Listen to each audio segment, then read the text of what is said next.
Grüß Gott. Grüß Gott, servus. Wie geht's dir? Mir geht's super, danke. Und wie geht's dir? Mir geht's auch sehr gut. Weil es ist nämlich Mittwoch. Wir haben uns gestern ungefähr 12 halbe bei Schönheim eingestellt. Ja. Ja, schau, das ist einfach gelungen. Boom, Treffer. Und da darf jeder andere sagen, nein, Ja. dann heute einfach mal ein bisschen einem Körper wieder eine Chance geben aufzuholen. Ja. Nein, bei Gott, nein, Prost. Prost. Oh, Ja, schmeckt schon wieder. heute schmeckt's ja gerade, das gibt's ja gar nicht. Ja. Aber gut, was willst du machen?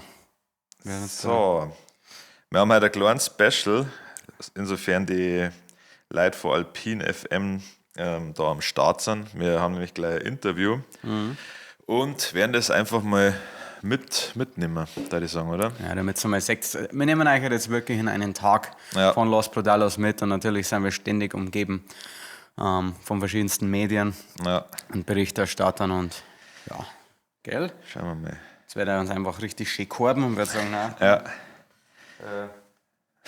nette Idee, machen wir jetzt keinen Bock drauf. ja, Kamera läuft immer noch. super, Ton auch. Wir fangen jetzt einfach schon mal an. Ja, Haben wir noch 3 Minuten? Ach, du rufst ihn wir schon. rufen schon. Okay, alles klar. Machen wir es so. Wie heißt der? Sebastian. Sebastian, grüß dich, Entschuldigung. Ich fühle mich ein bisschen, als hätte ich bei jemandem anrufen, aber zum Spulen raus darf. Ja, stimmt. Ich fühle mich ein bisschen, als hätte ich einen Telefonstreich machen. Ja. Weil sonst habe ich das Telefon nie auf laut. Bist du gut in Telefonstreichen gewesen? Hast du das oft gemacht? Und kennst du noch Marco Fono? War das, wo man die Stimmen verstehen kann? Nein, das war Aber wo eine sie- Online-Plattform, Ja. wo halt schon vorgefertigte Sätze da waren. Ja, Und das war schon der Wahnsinn. Das hat brutal Spaß gemacht. ja, Da war ich ein absoluter Terrorist, muss ich sagen. Ah, Wahnsinn. ja klar, scheiße. Mhm. Kann ich nicht Oh, raus. E-Mail. Ja, kann ich gerade nicht rauskopieren. Ich kann es da zitieren. Ja, Jetzt pass auf, Los Brudalos. Aber das gehört auch dazu. Jetzt müsst ihr natürlich ein bisschen warten. müssen wir dran denken, dass wir die Nummer zensieren. Oder du sagst es mir einfach. Das war einfach. Ja. 32, 16, 8. Nicht schlecht. Habe ich verstanden. Sebastian Schindler? Ja, servus, das ist der Mi von Los Brudalos. Hallo, Deri. Hallo Mi, Habideri, servus. Alles Servus, klar bei grüß dir. dich. Der Tobi ist auch da. Tobi ist auch da. Sehr geil, Habideri. Grüß dich. Du, kurze Frage, kennt ihr die mir auf dem Festnetz, auf die was ich geschickt habe, angerufen, aber dann kann ich das da auch noch wieder aufnehmen. Ja, haben wir gerade probiert, aber da ist keiner hingegangen. Ist keine hingegangen, sag Ja. mal, gibt's nicht. Aber ich probiere es gleich nochmal. Aber warte, muss ich noch. Warte mal, die Leute App nochmal rein, wir haben da so eine komische Desktop-App mit so Ja. einem Tele, sind wir wieder auf. Jetzt pass mal auf, ich starte jetzt nochmal. Ich möchte dich ganz kurz zu deinem Anrufklingelton beglückwünschen. Sehr gute Wahl. So, der will. Ja, stark. Hat mich überrascht. Ich habe mir schon so viel Scheiße angehört. Nein, aber du ziehst es durch. Das ist fein. Ja, Geil. So, dann müssen wir das Telefon nochmal freigeschalten. passt. Dann probieren wir es da einfach nochmal, oder? Schnell. 40 Nummer, ja, warte mal, ich bleibe jetzt auf ein, warte mal, ja. Genau, sonst rufst du mir einfach da nochmal schnell. Ja, an. alles klar. Passt. Bis gleich. Servus. Jetzt haben wir gleichzeitig bis gleich gesagt. Laut. Habe ich nur 4 Klicks gebraucht. Auf Lautsprecher. So, jetzt. Oh, Sehr gut. das klingt super. Einwandfrei. Perfekt. Ja. Scheiße, super. Ich hab's gemeint, dass auch ein Aufnahmegerät nochmal da haben, oder? Dass man Genau. nicht mehr mitlaufen lassen kann, dann hört es immer ein bisschen besser an, wie man das über das Telefon macht. Ja, nein, wir lassen uns mitlaufen. Und wir hätten, Sache. theoretisch noch einen kleinen Anschlag auf die vor. Wir sind gerade mitten in unserem Podcast und werden das einfach mitnehmen, unser Gespräch. Ist das okay für dich oder hast du ja nicht so Bock drauf? Ja, top. Immer gerne. Super, perfekt. Da wäre einmal Teil eines großartigen Podcasts daher. Ja, es ist eine große Chance für dich. Ja. Ja, nein, den muss ich ja nutzen, weißt du? Ja. Also, hier, schon als Karrieresprungbrett und so. Ja, also die Fragen müssen halt jetzt sitzen, aber ich mache mir da keine Gedanken. Ich glaube ja. Nur noch eine Sache, wir hören uns immer doppelt bei dir. Ich weiß nicht, ob du das irgendwie ausstellen kannst. Ich hätte es euch doppelt. Also wir hören immer, wir hören uns im Hintergrund quasi. Du hast uns wahrscheinlich auf Lautsprecher, oder? Nein, ich habe euch nicht auf Lautsprecher. Vielleicht liegt es an dem, dass ich die Aufnahme auch mitlaufe. Lass es stoppen mal kurz und dann. Hätte er jetzt noch doppelt? Hallo? Na, Ja? Jetzt hätte er nicht mehr doppelt. doch. Ja, es kommt immer leicht versetzt tatsächlich. Okay, dann liegt es an unserem. Warte mal, die Eva schaut kurz was. Ja. Unser Hallo Eva. Eva dabei. Grüß dich Eva. Alles klar. Die Eva ist unser Haus- und Hoftechnikerin. Ja, habe ich mir schon gedacht. Weil ich mit der Techniker nichts zum Hut habe, deswegen haben wir unsere Eva die Studiotechnik. Stark, danke Eva. Die hätten immer doppelt Eva. Was meinst du, wie geil das jetzt gerade ist für die Leute? Die... Und ihr seid schuld. Okay, das ist auch in Ordnung für uns. Meistens sind es wir, ja. Ja. Schau, bei uns ist immer die Frühschicht, die wurden allem schuld, egal was passiert. Aber unsere Interviewpartner sind immer die Interviewpartner. Ja. Aber sonst nicht so tragisch. Also, das verkraftet man auch, wenn man es doppelt hören. Ja. Verkauft ist. Ja. Warte mal, Eva probiert nochmal einen Schacht zu schauen. Das ist noch nicht besser, oder? Ich glaube nicht. Nein. Die Eva meint, die kannst bei ihrem Telefon machen. Dann bleibst du in der Leitung und dann ruft ich mich nur schnell einen anderen Ton durch. Können wir auch mal. Okay, dann also, probieren wir es so sind nochmal. offen für alles. Ja, passt.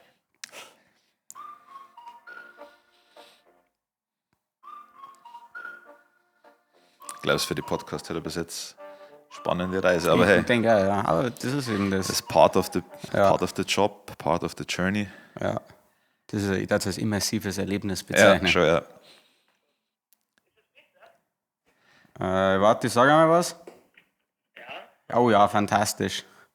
fantastisch. Das ist fantastisch, ja. Und deine Stimme ist auch gleich nochmal kleiner. Weil ich wieder den ältesten Rechner da habe. Ja, das ist unverschämt. Ich finde, den sollte eigentlich die Eva haben. Also her, die Eva, mein Schatz, die lässt dann auch in ihrem Laptop mal hier. Sag ich nur die Eva. Ich glaube, da waren wir alle aufgeschmissen an die Eva. Ja. Ja. Eva auf die Eins. Ja. So, wunderbar. Perfekt. Dann probieren wir es jetzt einfach einmal. Top. Wir laufen auch schon. Ihr lauft also. Jawohl. Jawohl, bei mir die brutalste Band Bayern am Telefon. Erst einmal herzlichen Glückwunsch. Ja, ihr seid jetzt quasi international durchgestartet, dank Thomas Müller, der Wechsel zu die Vancouver Whitecaps. Wie schafft man denn da eigentlich, dass man noch so bodenständig bleibt, dass man nicht direkt abhebt? Eigentlich gar nicht, um ehrlich zu sein. Also für uns hat sich das Leben um 180 Grad gewendet seitdem her. Es ist noch schwieriger, das Haus zu verlassen. Aber aktuell können wir dem Druck noch standhalten. Aber das liegt auch an den Medikamenten, die wir nehmen. Wir sind gut eingestellt. Ja, das ist immer sehr, sehr wichtig. Du sollst schon das Haus verlassen. Ich meine, das ist bei euch kein Bauwagen mehr sein, sondern auch ein Villa-Ding immer, oder? Ja. Und mit dem Erfolg gibt es ja gleich ein Riesengebäude.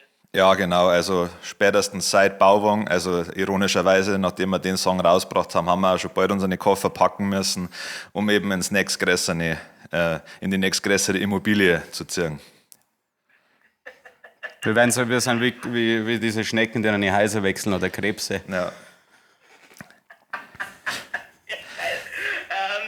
Wie ist denn das dann überhaupt? Wie habt ihr das mitgekriegt, dass ihr jetzt auf einmal so erfolgreich seid, dass ihr jetzt quasi schon international bekannt seid? Ist euch das durch irgendwie euer Management zugetragen worden oder waren es so einheimische Fans, die was habt? Nein, das waren unsere Spätzl von die Gletschergeist, die haben uns das Video geschickt.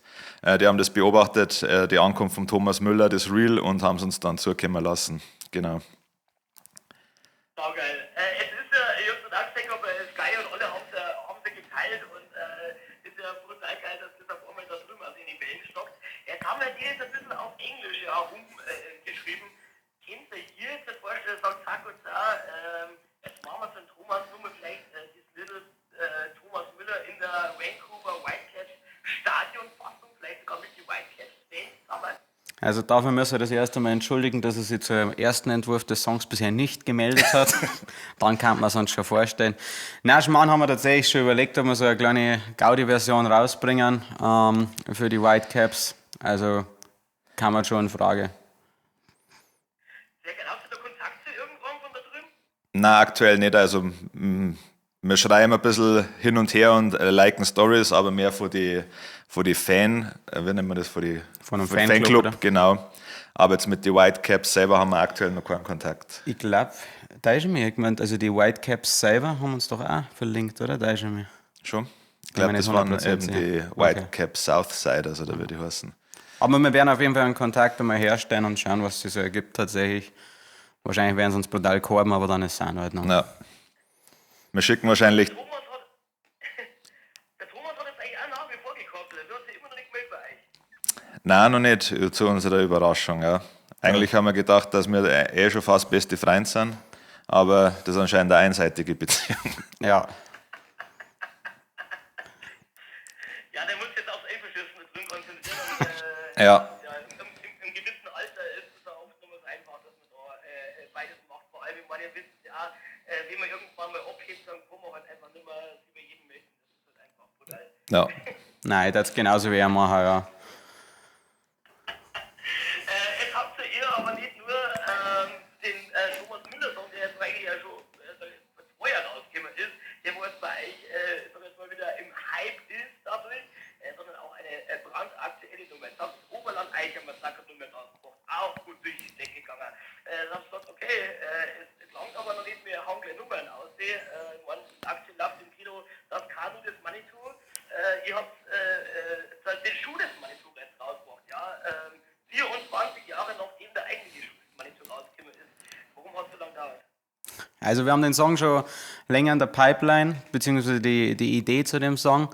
Und nachdem wir dann erfahren haben, dass das ja das Kanu des Manitou rauskommt, haben wir uns entschieden, okay, vielleicht war das ein guter Zeitpunkt, vielleicht war das ein kluger Move.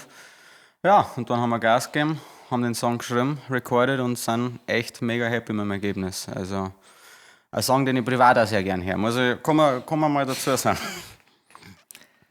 darfst du auf alle Fälle sagen, ich höre ihn tatsächlich privat auch sehr gerne. Danke. Das freut uns. Wie ist das dann gekommen? Also die Idee ist von euch ausgegangen. Also das ist der Bulli bei euch hochgerufen und sagt, Gott sei Dank, wir haben jetzt einen Song mit dem Stefan Raab gemacht, aber der Stefan... Ja. Servus, Franz, ich muss dich kurz zurückrufen, wir sind gerade in einem Interview. Den habe ich jetzt aus Versehen weggedruckt. Ja, passt, servus. Das war blöd, ja. Jetzt, aber ich hab gemerkt, wie du mit dir wie du innerlich gekämpft hast. Ja. Jetzt rufst du wahrscheinlich wieder an seinem alten Ja. Platz. So, jetzt muss ich wieder rüber. Das tut uns leid, Sebastian. Ja. Ich bin gerade Digital Native. Das ist ja immer, die Fragen sind mir jetzt bunt geworden. Ja, schon, ja. Nicht, dass wir uns in der Falle locken, das merkst du schon, unsere Interviewführung. Ja. Würde irgendeinen Skandal provozieren. Ja. Jetzt muss er extra rübergehen. Das ist so gescheit. Das wäre voll das schlechte Gewissen. Ja. Glaubst du, er stellt in diesem Moment noch seine Frage? Ja, das war so. Weil ich lese noch, annehmen und beenden. Und du sagst einfach. Entschuldigung. Geht Feuer auf uns. So, also jetzt da wieder. Hallo? Ja. Sorry. Ich bin angerufen worden und habe mich verdruckt. Nein. Nein, geht voll auf uns. Ja, Okay. Warte mal, der Leiter eigentlich von meinem Bloß wieder. ja sorry. Alles gut.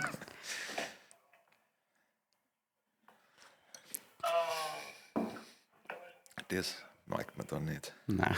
Null. Ich darf uns jetzt schon persönlich als Profis bezeichnen. Ja.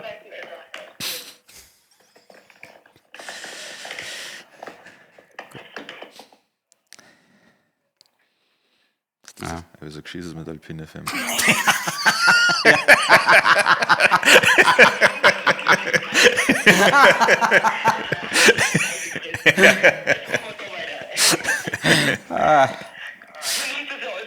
Ja, freilich. Ja, wir haben alles dabei. Ja. Ja, Ich habe das an 5 verschiedenen Computern, aber jetzt irgendein Teil von euch. Okay, passt. Super, Ja. das macht es da sicher einfacher. Ja, wunderbar. Gut, dann machen wir es so weiter. Ja. Wie weit habt ihr es denn noch gehört? Shoot is money to Genau, dass es du privat gern hörst und das war so das Letzte, was ich Steigen wir da wieder ein. Ja. Genau, Schule ist mal so, super Nummer, ich höre es echt privat sehr gern.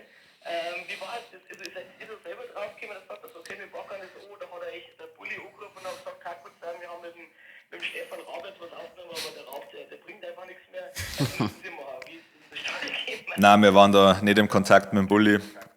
Genau, wir haben das einfach in Eigenregie gemacht.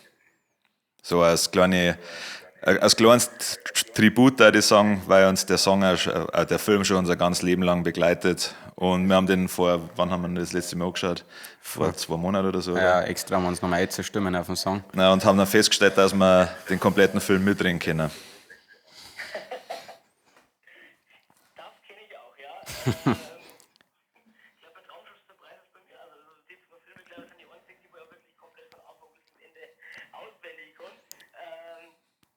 Jetzt ist ja der Song, glaube ich, in aller Munde. Ihr seid zufrieden mit den Aufrufzahlen. Hat sich der Bulli bei euch jetzt daraufhin schon mal gemeldet? Wenn er euch der Thomas Müller schon gehabt hat, habt ihr wenigstens Nein, bislang hat er sich noch nicht gemeldet, aber das ist vielleicht gar nicht so eine schlechte Nachricht. Also, es gibt 2 Optionen. Er meldet sich und sagt, hey Burschen, ziemlich geile Nummer. Oder Option B, seine Anwälte melden. Das ging halt natürlich auch. Aber ich schätze einen Bulli als recht angenehmen Typen ein. Also das ist ja nicht nur, zollt ja nicht nur dem Film Tribut, was wir da gemacht haben, sondern auch speziell am Bulli. Deswegen hoffe ich jetzt einmal, dass er sich da nicht ärgert, sondern mehr gefreut drüber, auch wenn wir einen eigenen Song aufgenommen haben mit dem Raab. Aber ja, für uns ist das einfach nur, um ihm auch und sein Lebenswerk ein bisschen zu würdigen. sehr geil. Jetzt sagst du Lebenswert zu würdigen. Was bedeutet denn der Schuh? Das ist meine Typ eigentlich. Das sagt Sackert da. Das war es uns jetzt wert, dass wir uns den Film rauspicken und darüber alle so schreiben. Ja, das war einfach ein Film, den wo wir halt als Kinder schon gesehen haben und wo man gemerkt hat, dass sie auch viel von den Sprüchen einfach so in unseren täglichen Sprachgebrauch mit eingeschlichen haben. Und ich glaube, das haben echt wenig Filme geschafft bei uns, dass man das so übernimmt und einfach so lang so intensiv feiert, wie jetzt beim Schuh des Manitou. Jetzt ist ja so, ihr seid ja auf Tour, beziehungsweise geht auch nur auf Tour das Jahr. Hat er eigentlich wieder eine Anspielung auf einen Filmtitel? Ihr macht ja die Bavarian Pie Tour. Denke ich mal, wenn ihr jetzt das alles logisch über die Synapsen zusammenkratzt, dass das auf American Pie eine Anspielung war, liege ich da schon mal richtig. Das hast du stark kombiniert, ja. Komplett richtig, ja. Ich habe gewusst, der Sebastian ist ein kluges Köpfchen. Ja. Bruder, gell? Ja. Also mittlerweile muss ich sagen, ja, also man wird im Alter.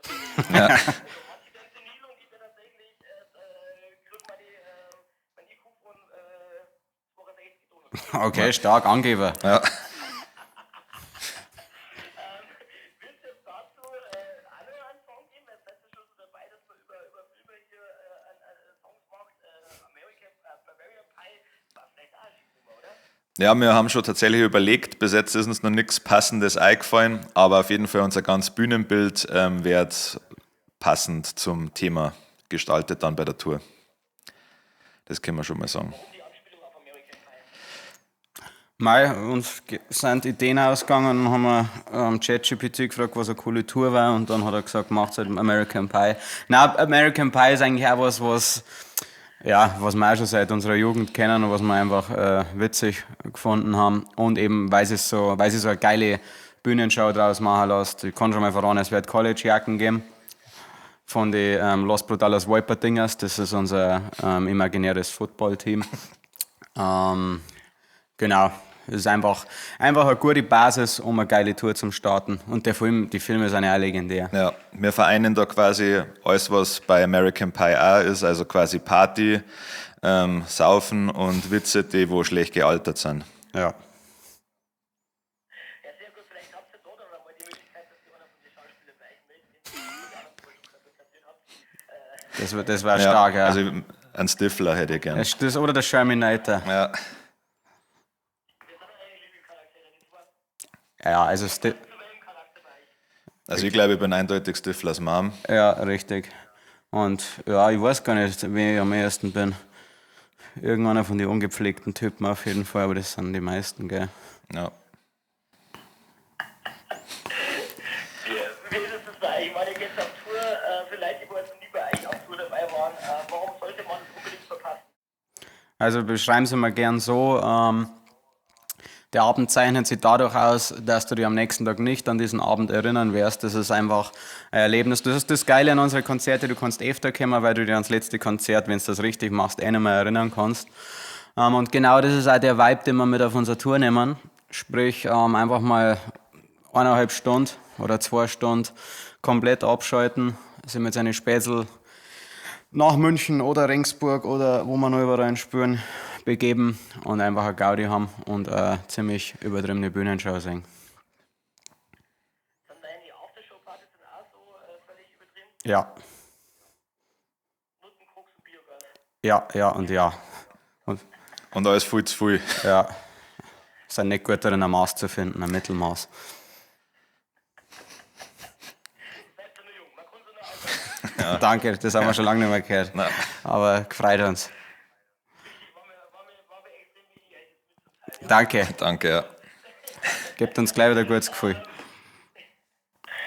gesagt, Tour steht oben.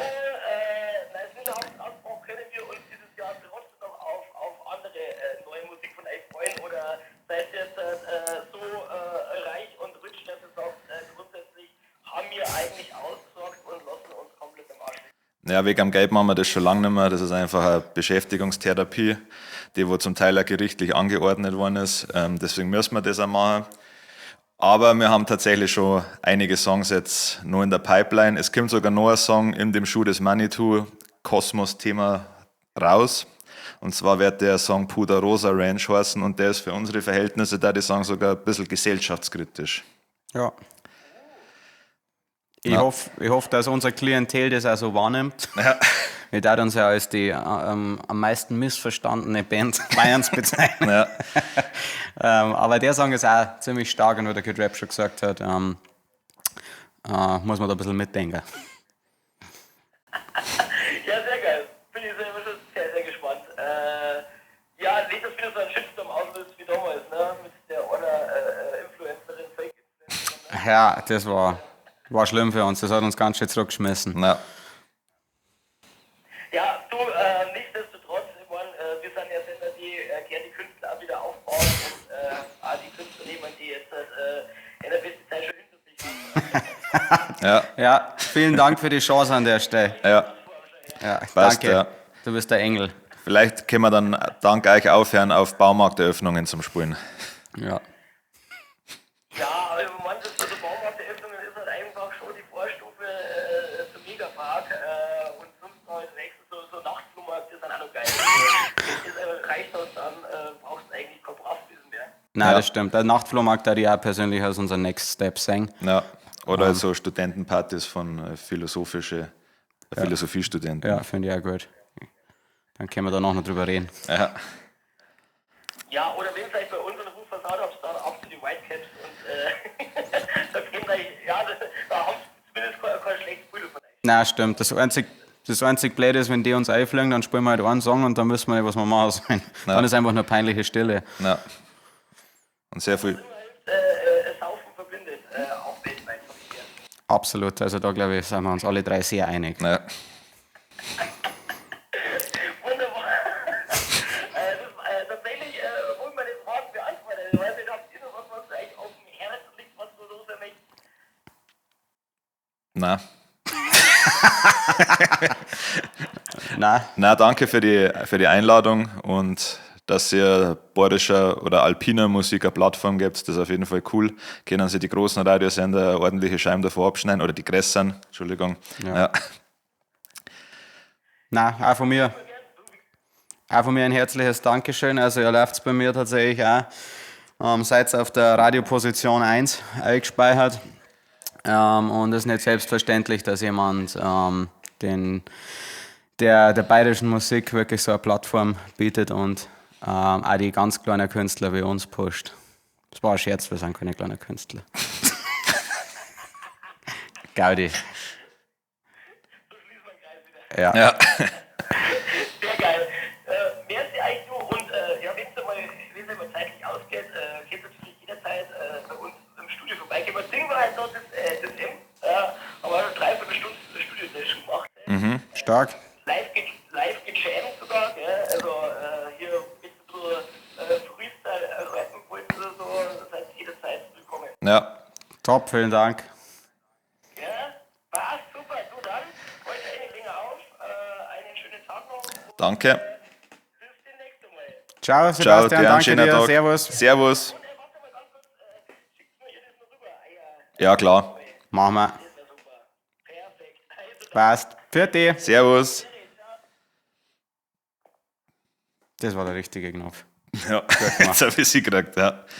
Ich habe, als er die Frage gestellt hat, als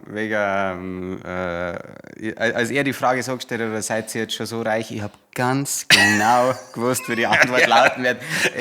Wort für Wort fast. Das war so, ich habe die angeschaut und ich hab gewusst, in dem Moment, als er gesagt hat, oder seid ihr schon so reich, habe ich gedacht, ja, ich kenn die Einleitung. Ja.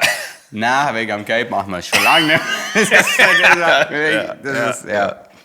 So ist es. Wir sind nämlich nicht schlagfertig, sondern wir werden reden einfach immer nur über das Gleiche. Ja, schon. Das Ding, das ist immer faszinierend. Also alle Leute, die schon länger mit uns abhängen, für die ist das einfach nur ein Fiebertraum. Weil wenn du uns jetzt kennenlernst, privat, dann denkst du, scheiße, die sind so lustig, macht richtig Spaß mit denen. Aber nach dem 4. Date merkst du dann auf einmal, dann fällt die Fassade und dann merkst du, dass hier einfach nur immer ein Platten läuft. Ja, das ist wirklich, das ist immer gut, wenn du wirklich mit jemandem unterwegs bist, der dich seit Jahren kennt und man kommt wieder in eine neue Gruppe und egal was wir sagen, und er oder sie hockt halt daneben und ja. Aber zu unserer Verteidigung, das machen viele Leute, also ich beobachte auch andere lustige Menschen so, mit denen ich öfters zu tun habe, und wenn die auch in einem fremden Umfeld sind, verzeihen die auch dieselben ja, Witze. natürlich. Und dann freuen sie sich jetzt mal wieder. Welt. Ja. Also, es gibt ich glaube, es gibt auf der Welt insgesamt nur 10 Witze. Nein, glaube ich. Mann gegen Hund. Mann gegen Mann, Mann gegen Hund, Hund gegen Zombie. Ja. Schaut euch das an, eine New Girl-Szene, als Nick behauptet, es gibt nur 10 Arten von Geschichten. Mann gegen Mann, Mann gegen Hund, Hund gegen Zombie, Autowerbung, Geschichten über Fürsten und Barone. Das ist ein auswendig gelernt, aber. Ja. Darf ich ehrlich sein? Ja. Mir schmeckt es unfassbar gut, Ja. ich werde der Zweite sein. Ja, wahrscheinlich. Nein, ich wollte das Ich noch- schwitze zwar jetzt ein bisschen, Ja, aber das ist, glaube ich, so aber- ein gutes Zeichen. ich wollte das vorher schon mal Ja.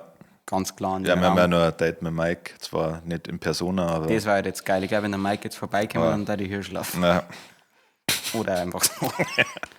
Naja, wie dem auch sei. Ja, Also, gut. hoffen Aber geiler wir's Typ, noch der was. Sebastian. Ja, muss voll. man jetzt schon Gute sagen. Energie, hat Richtig Spaß gute gemacht. Energie, ja. Aber die Eva, Also, ich muss super nachher vor, sympathische Dame. also Alpine Firma insgesamt einfach eine sehr geile Gruppe. Ja.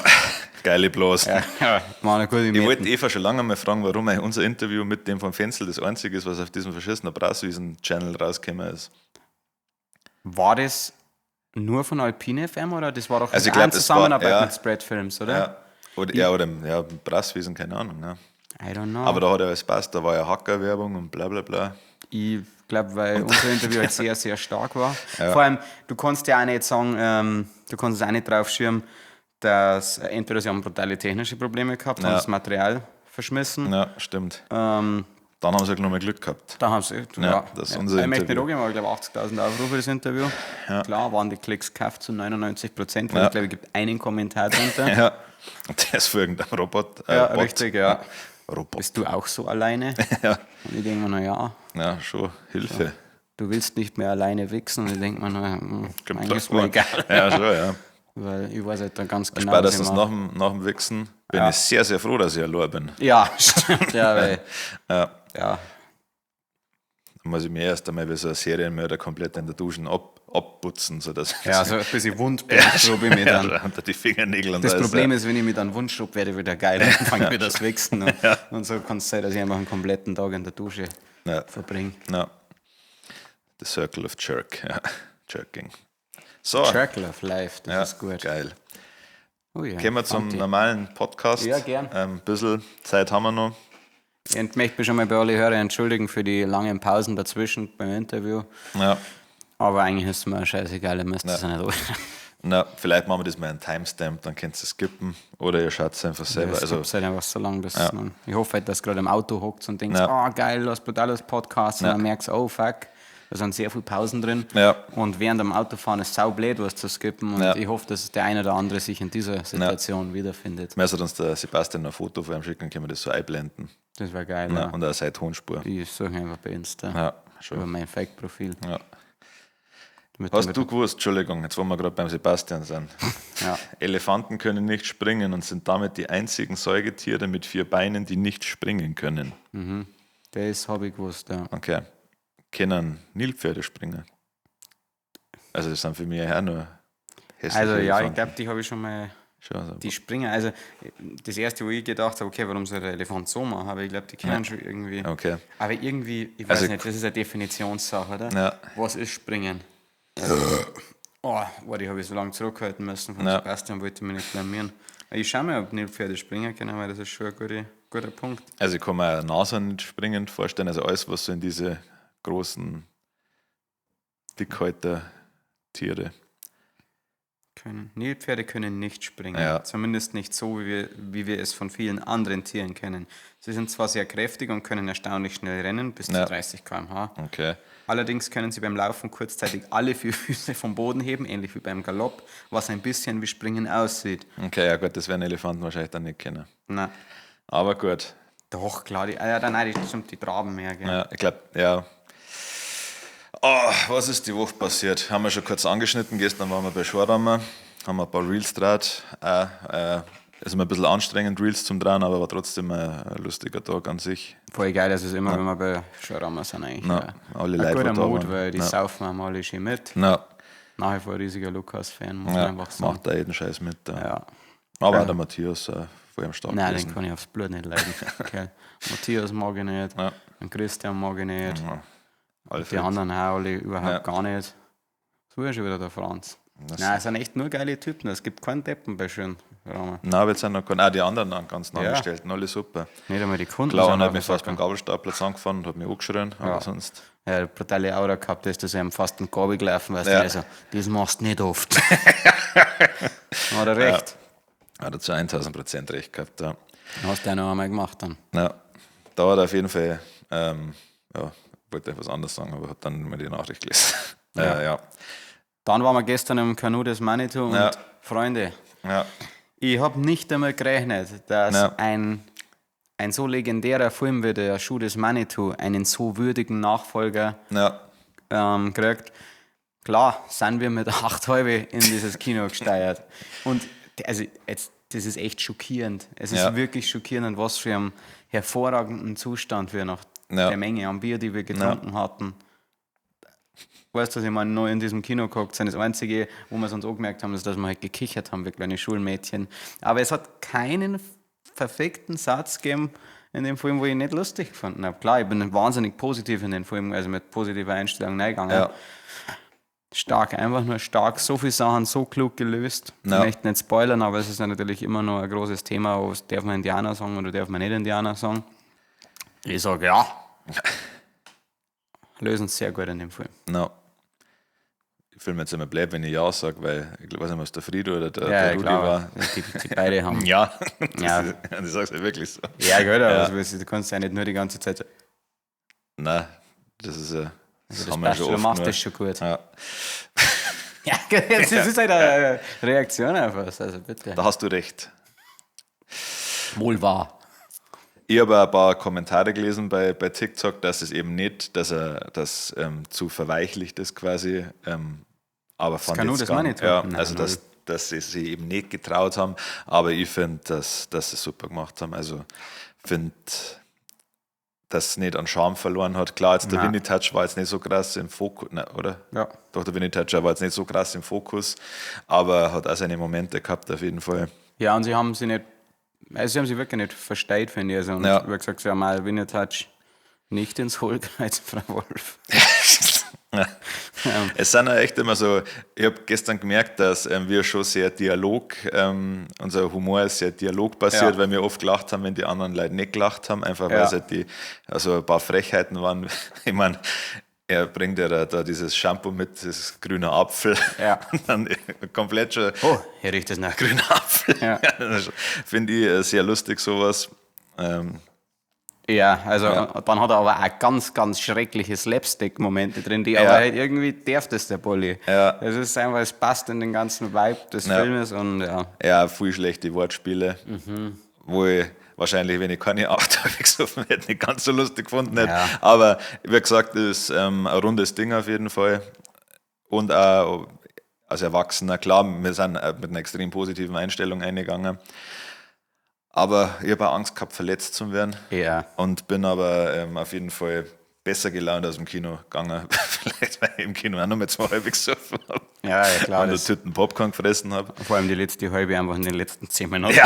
Ein bisschen kurz war der Film, das Ja. ist meine einzige Kritik, aber besser so, besser einen kurzen, geilen Film wie einen 2-stündigen Scheißfilm. Ich weiß nicht, ob das dann am Tramitz liegt, weil ich finde, dass auch die Spielpartner vom Tramitz durch ihn immer ein bisschen glänzen. Also ich finde, das war bei Hubert und Staller so. Die haben eine geile Dynamik gehabt, die zwei.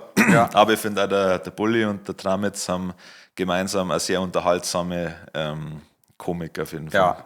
Ich glaube auch, dass das am Set richtig geil war. Also Ja. ich glaube, dass das nach so langer Zeit, Sebastian hat es gerade schon gesagt, 24 Jahre, glaube ich, ist es her, Ja. da dann wieder am Set zu sein, im besten Fall mit die gleichen Leute einfach. Rick Ja. Cavanian ist auch eine absolute Ja, Legende, voll. aber dieser Typ ist ja so unfassbar Ja. wandelbar. Wer eine richtige Frechheit war der Typ für die Discounter. Ja. Ich liebe ihn. Das ist also Das war, eine richtige Frechheit, der Ja. Typ. der hat mich auch sehr überrascht, hat da mal eine Ja. komplett neue Note mit reingebracht. Ja. Richtig geiler Typ, ja. Ja. Aber auch allgemein, es gibt eigentlich hat keine unnötigen Charaktere so Nein, richtig. ja gut, beim Ding sind wir uns ja komplett einig, beim Sky Dumont, dass der Typ einfach so Aura hat. Der das darf ist, mich ficken. Na, schon, Ja, ja. ist so. Ja. Also ich kann nichts dagegen machen, wenn Nein. er jetzt sagt, du, Nein.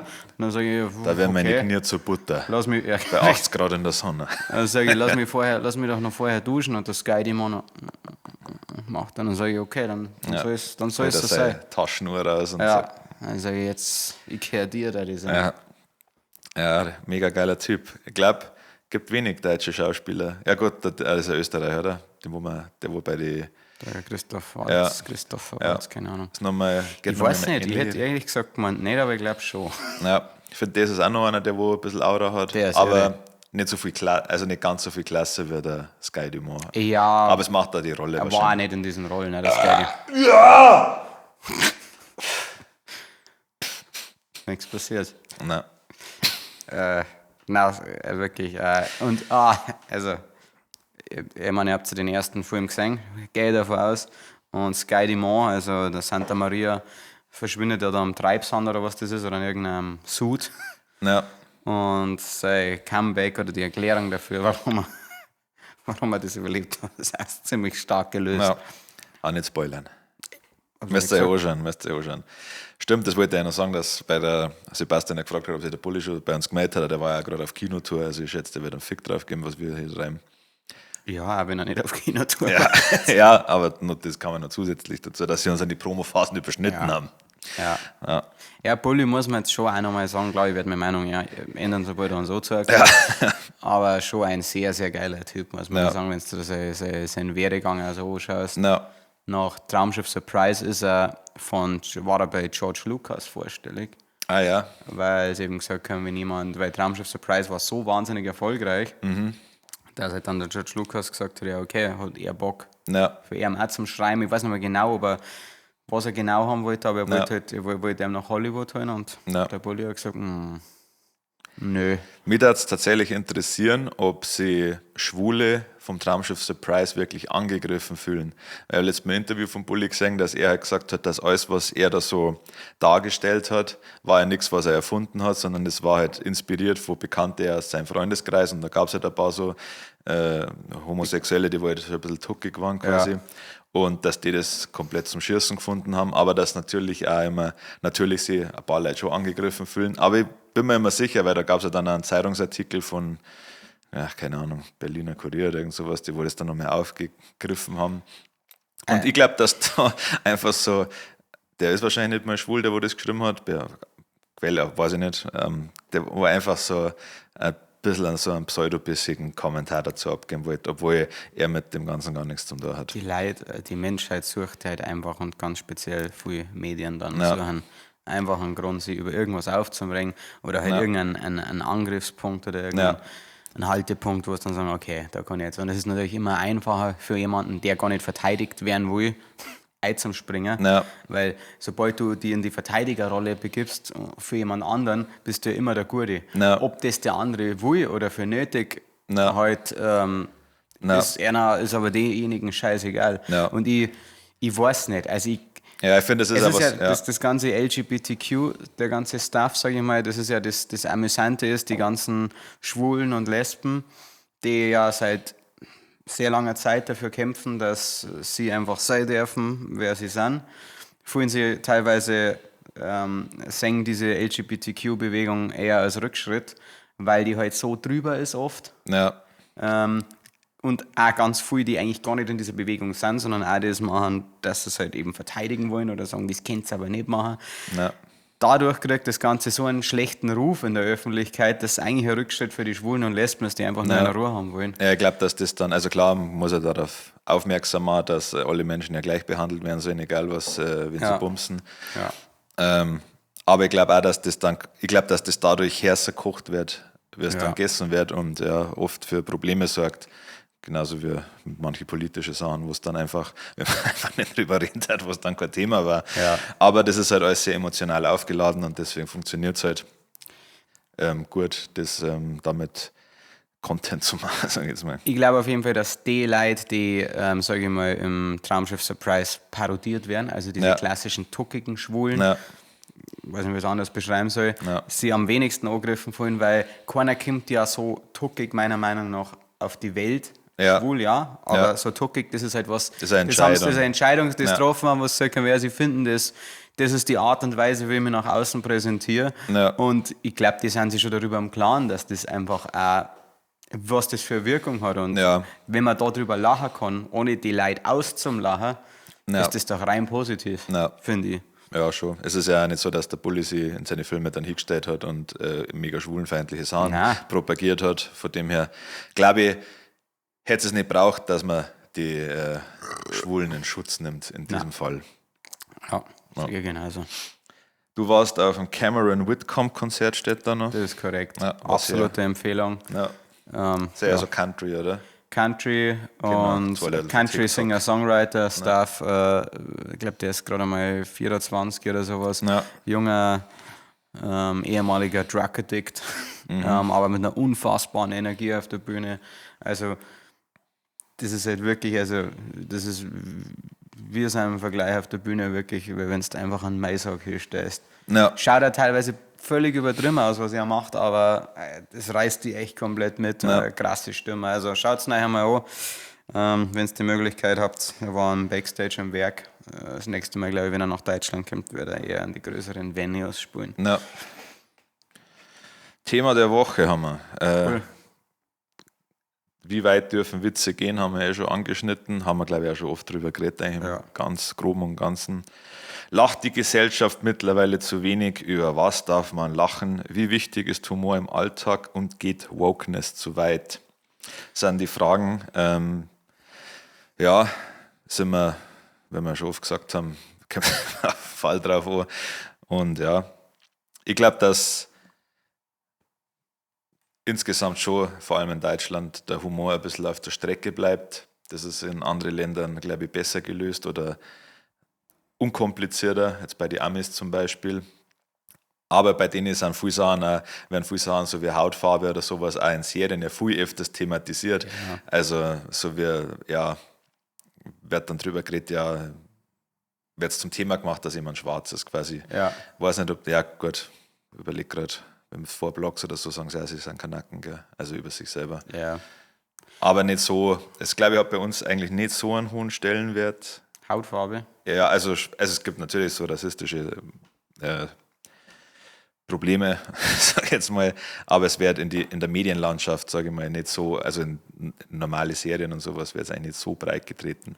Na, also ich glaube, wie gesagt, haben wir echt schon oft gesagt, grundsätzlich. Also meiner Meinung nach darf man über alles Witze machen. Es gibt ganz, ganz wenige Grenzen, finde ich. Also eigentlich sollte die Grenze da liegen, wenn man sagt, ein Scherz beleidigt bewusst und absichtlich Ja. jemanden konkret, eine komplette Gruppe, dann macht es für mich einfach nicht mehr zu einem guten Scherz. Weil es also man will Ja. einfach lachen, man will Grenzüberschreitung in Anführungsstrichen kann ja auch lustig sein, also eine vermeintliche Grenzüberschreitung. Ja. Ich glaube, also ganz viel Ärzte, Pfleger, die auf Intensivstationen arbeiten, was weiß ich, Notärzte, sind mit die kränksten Menschen überhaupt, weil du brauchst auch diesen schwarzen Humor oft, um durch Das gewisse Ventil Dinge... quasi. Genau, richtig. Ja. Und ansonsten glaube ich, ist es eher nicht in dem Moment, wo du über etwas bewusst keine Witze machst, sage ich mal, ist das für mich fast schon ein kleiner Ausschluss aus der Gesellschaft. Man sollte einfach über jeden Witze machen dürfen und es muss halt dann auch, finde ich, okay sein, wenn einmal ein Witz daneben geht. Das ist doch dann auch, so dumm es klingt, nur menschlich. Jetzt bringe ich einen Witz und merke, okay, fuck, der war drüber. Okay, was ist dann das Schlimmste, was passieren kann? Dann sage ich, okay, I'm sorry. Ja. War mir nicht bewusst, dass das jetzt so und so auf die wirkt, dann kann man sich ja immer noch entschuldigen, wenn man drüber geht. Aber es von vornherein zu sagen, ja, mach auf keinen Fall Witze über Schwarze, über Schwule, über Frauen, über Kinder, was weiß ich, über weiße Cis-Männer, finde ich einen Schwachsinn. Ja, ich Also finde das Einzige, ja klar, auf jeden Fall. Ich finde, was man halt dann akzeptieren muss, ist, wenn sich halt jemand angegriffen fühlt, der wo aus diesem, der wo halt, über den, wo ein Witz gemacht wird, das muss man halt dann auch wegstecken können. Aber ich glaube, da ist jeder Mensch, der wo ein bisschen Empathie hat, eigentlich d'accord damit. Ja. Und ja, wie gesagt, ja, haben wir eigentlich schon fast alles besprochen. Ja, Humor im Alltag, ich persönlich, oder wir beide wahrscheinlich, finden es ja sehr witzig. Also ich glaube, dass sonst da echt extrem langweilig ist. Also wenn man sich nicht gegenseitig ein bisschen verarscht und Witze macht und alles zu sehr ernst nimmt, weil es einfach dann traurig ist, verpasst man einfach viel Sachen. Ich meine, auch Sachen, die wo schlimm sind, werden ja besser dadurch, wenn man denen mit einem gewissen Humor begegnet. Aber wenn man dann vielleicht einmal, keine Ahnung, wenn es was tragisch war, warten wir halt mal 2 Wochen, dann macht man einen Witz drüber.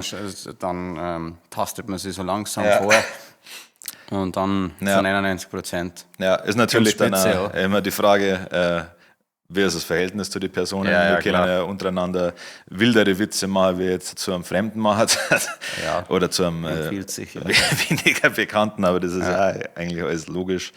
Ja. Insgesamt, glaube ich, war vielen Menschen geholfen, wenn sie ein bisschen lockerer waren und nicht so brutale Heulsusen. Ja. Jetzt waren jetzt nicht mehr Minderheiten, sondern auch Mehrheiten, die dann rumheulen, weil sie in Sachen nicht sagen dürfen oder sowas. Genau. Einfach ein bisschen entspannen, sich auf die wirklich ein paar von denen. Auf die wirklich schlimmen Dinge, sage ich mal, konzentrieren. Ja, das Finanzamt zum Beispiel. Finanzamt, die Kanaken, oder? Geil. Das hat sich voll erwischt. Ja. Gaudi. Gell? Naschmann, musst du sagen. Nein, Naschmann. Ja. Nicht aus dem Kontext reißen. Nein. Ja, geht Wokeness zu weit. Also ich glaube, dass schon immer wichtig ist, kurz einmal auf ein paar elementare Sachen hinzuweisen. Also keine Ahnung, dass man jetzt dass Frauen wählen dürfen oder so, ist jetzt okay. Meiner Meinung nach auch, wenn es natürlich oft... Finde ich nicht okay. Ja, da kommst du klar, Wahlergebnis dann komplett verfälscht. Ich wollte gerade sagen, also dann kannst du es auch lassen. Wer darf als nächstes ein Hamster? Ja, stimmt. Ja, er da. Ja, da wäre immer... Heute auch zeigt er auf einen ausgestopften Marder für die Leute. Für die Leute, die bei Spotify dabei sind. Die wurde es nur hören, um einzuschlafen. Ja. Und kurz aufgeweckt werden, wenn wieder einer von uns rülpst. Ja, was ihnen wieder vorkommt. Ja. Ich weiß, ich finde irgendwie, Wokeness ist ja eine reine Definitionssache. Also es wird ja eher schon negativ behaftet, finde ich, wenn man jemand sagt, es ist jemand woke. Ja. Ja, mei, also ich kann es eigentlich nur so beantworten, in manchen Fällen ja. Ja, ich finde, dass Aber es ist wir es bei hat allen, schon eine Grundberechtigung. ja, ich finde, wir bei allen wird teilweise schnell Meinung gemacht, ohne Scheiße. Wie konnte Alt O hat das sein Bier ausgetrunken. Für die Leute in der Podcast. Er stellt es hören. auf den Tisch. Alt O wird gleich aufstehen, Und noch zum ein Bier. Kühlschrank gehen und noch ein Bier holen. Ja, Und zwar in diesem Moment. ja. Boah, ich sauf so gern. Ja, Bier ist das Allerbeste. Schwör. Ja, sind wir mal wieder allein, weil der Alt auch ein Bier hingeht, was soll ich verzeihen. Wir haben, wie wir ja schon angedeutet haben, noch einen Song namens Puder Rosa Range rausgebracht und der kommt auch in den nächsten 2 Wochen raus. Ja, was noch wichtiger ist, wir gehen auch in Österreich auf Tour. Also wir haben jetzt viele große Städte, wo wir spielen werden. Salzburg, Wien, Linz, Minga, Nürnberg, Regensburg, Passau. Und habe ich vergessen, Cham, Gott, das ist keine große Stadt, aber auch eine geile Location. Schaut's vorbei, wird mega. Wir haben ja letztes Mal schon gesagt, na gut, da wiederhole ich mich nur. Das war ja nicht mehr, was ich reden soll, weil ich habe nur noch das Bier vom Alt, das eine gleich reinbringt im Kopf und wird schon ganz nervös. Seit mir meine Fiers gerade singen, tippelt nur noch, weil ich so Bock auf das Bier habe. Ja. Gestern bei Schönrammer, falls euch interessiert, haben wir uns ein bisschen durch die Palette durchprobiert. Haben wir das normale Helle getrunken, natürlich, dann das Sommerbier, auch sehr gut. War vor allem, ich glaube, das haben wir um 11 Uhr getrunken. Super Start in den Tag, gutes Frühstück. Und wir haben noch, ich glaube, ein Stout, das haben wir noch mitgekriegt. Danke dafür. Haben wir aber dann doch nicht mehr getrunken im Kino, weil wir gedacht haben, gut, müssen wir uns jetzt so hochprozentiges Bier einsaufen, wenn wir schon jeder ungefähr 10 halbe gesoffen haben. Aber das heben wir uns für einen besonderen Moment auf und oder für einen Moment, wo wir kein Bier mehr haben und feststellen, wir haben noch einen Stout da, dann saufen wir den, obwohl es eigentlich keiner mehr braucht, weil wir alle schon so schauen, ungefähr. Ja, und so ist der Tag dann gestern zu Ende gegangen. Falls euch interessiert, waren bis um 2 auf, haben ein bisschen Traumschiff Surprise geschaut, aber dann frühzeitig aufgehört, weil wir festgestellt haben, dass wir heute noch arbeiten müssen. Ja. Gleich zum perfekten Zeitpunkt. Ja. Ich habe die Leute schon, ich hab schon gestanden, dass ich mich nicht mehr konzentrieren kann auf das, was ich sage, weil ich darauf warte, dass du mit dem Bier kommst. Das Schlimme ist, was mir jetzt zu 1000% als Alkoholiker klassifiziert, ist, dass ich jetzt einen perfekten Weg gefunden habe, meinen Alkoholkonsum so in meinen Alltag einzubauen, Dass man nicht fetter wird. Dass ich nicht fetter werde. Und das ist für mich, ich glaube, das ist ein Punkt, wo man sich dann richtig Gedanken machen muss. Prost. Dass das funktioniert. Ja, wenn du einen Workaround findest. Ja. Will ich auch sein. Ja, genau. Ja, das Letzte, was ich eigentlich sagen wollte, ist, dass wir bei vielen Sachen, auch bei der Wokeness oder wenn Leute gecancelt werden, oft zu schnell Meinung gemacht wird, ohne dass man auch teilweise die Künstler oder wer immer betroffen ist, die Möglichkeit zur Rechtfertigung gibt. Das stimmt, ja. Und das finde ich schwierig und das ist halt in Zeiten vom Internet halt einfach so schnell rufschädigend. Also wenn irgendda so ein Vorwurf rumgeht, oder es muss ja nicht mehr Vorwurf sein, wenn irgendjemand zum Beispiel ein Konzert von uns filmt, wo wenig los ist und das macht die Runde, dann denken alle gleich, wow, das ist voll die Scheißband. Und da gibt es ja richtig große Artists, bei denen wo es so ist. Wo die Arschlöcher teilweise halt auch also mit Absicht das so fotografieren, dass man sieht, wie las ist oder teilweise beim Soundcheck einen Winkel wählen, dass man, okay, das sind so, also, Ja, ich weiß noch, wo ich beim RAF-Konzert war, hat er Klavier gespielt und hat sich verspielt. Und dann hat er gesagt, ja, ich weiß schon, das werdet ihr auf TikTok posten. 2 Tage später, das erste, was ich gesehen habe, RAF verspielt sich auf Konzert. Ja also, gut, dann kannst du bei uns das ganze Konzert hochladen. Also. Ja, naja. Los Brutalos Favorites, Comedian. Michael Bulli Herbig. Ja. Nein, mein Favorite ganz oben ist für mich Teddy Tecklebrand. Ja. Einer der lustigsten Menschen, die existieren im deutschsprachigen Raum. Machen wir nur Deutsche, sonst okay, das lang. Ja. Ich habe auch schon klare 3. Das ist auch einer davon. Der Lobrecht ist sehr witzig. Ja. Und dann halt an der Spitze absolut eigentlich noch vor dem Teddy Tecklebrand ist der Mittermeier ganz klar. Ja, Mittermeier habe ich als Kind schon gern gehört. Ich finde, also als Kind war seine Performance auch lustig, also die ganzen Geräusche, wo Ja. er so macht, habe ich sehr witzig gefunden damals. Ist er nach wie vor der paar gute Jokes. Ja, immer noch, also ich kann man glaube, nix. dass er ein geiler Aber, Typ ja, ist. Ja, Also auf 1 Teddy bei mir, auf Ja. 2 tue ich dann einen Polt, ja, auf 2,5 tue ich den alten Grünwald ja. und auf 3, den wollte ich nicht, auf 3 ist dann der Lobrecht für mich. Ja. Ich weiß auch nicht, ob man, also ich darf den Bulli jetzt nicht als Comedian bezeichnen, also weil er steht nicht auf der Bühne und verzeiht Scheiße. Also das ist, Parade schon, aber er ist kein Stand-Up-Comedian, Ja, genau, das also meinst, ich ja. meine jetzt- Nehmen wir mal jetzt die, ja. ja. ja, so ein bisschen der Bulli für mich, und es soll nicht abwertend klingen, ist für mich so ein bisschen so der deutsche Adam Sandler quasi. Ja, also ich weiß nicht, ob das abwertet. Nein. Ich glaube nicht. Ich glaube, dass die zwei einen richtig geilen Film miteinander Ja, machen schon, könnten. ja. Wow, das war so geil. Das war so geil. Ja, dann mit dem Kevin James. Vor allem könnten auch einen Western machen. Ja, Wow, mit Kevin James, Alter. stell dir vor, der Kevin James und Gänsehose. der Tramitz. Oh. Das war, ja. Ja, ein Ding, ein Polter hätte er auf jeden Fall auch dabei, relativ ähnlich wie bei dir, hätte ein Polter als, also alles auf die Eins, das Respekt quasi. Haben wir aber dann auch gedacht, ob man ihn nicht degradiert, wenn man als Comedian bezeichnet, weil er Er ist so viel mehr, aber halt Ja. unter anderem Comedian. Das ist das Geile. Ich finde vor allem beim Teddy und beim Polt nach wie vor so geil, dass eigentlich wurscht ist, was sie sagen, Ja. weil es so witzig ist, wie sie es Ja. sagen. Und das haben die zwei einfach perfektioniert. Los Brutalos Secret-Tipp ist das Bierpong-Turnier von Schönrammer. Das findet am 18. 2 Jahre älter. 2, okay, passt. Ja, am 18. Oktober statt. Wahrscheinlich spielen wir da mit, relativ wahrscheinlich. Mit Sicherheit. Ja, vielleicht sogar mit 2 Teams. Entschuldigung. Ja, stimmt. Ja, was steht die Woche an? Falls euch interessiert, der Los Brutalos YouTube-Kanal ist seit heute 15 Jahre alt. Oh, krass. Ja, Glückwunsch an uns. ja, Mei, wir sind, wenn es das ihr hört, haben wir vor 4 Tagen in einem Cup-Farm gespielt. Und wahrscheinlich ziemlich abgerissen. ja. Und ansonsten, glaube ich, spielen wir die Woche drauf ja schon wieder, oder? Ja, 5 Jahre Stadl Open eher im Brenztal. Und dann die Woche drauf, glaube ich, in Greit. Ja, Kreuz am Tegernsee. Also schaut's vorbei, Freunde. Ja, und wenn es das Herz, sind wir wahrscheinlich gerade schon mental uns am Vorbereiten, dass wir am nächsten Tag auf dem Battlemarkt sind. Oh, fuck, stimmt. Oh, das wäre grob, ja. Ja, war eine nette Folge, schöne. Ja, 1 Stunde 3.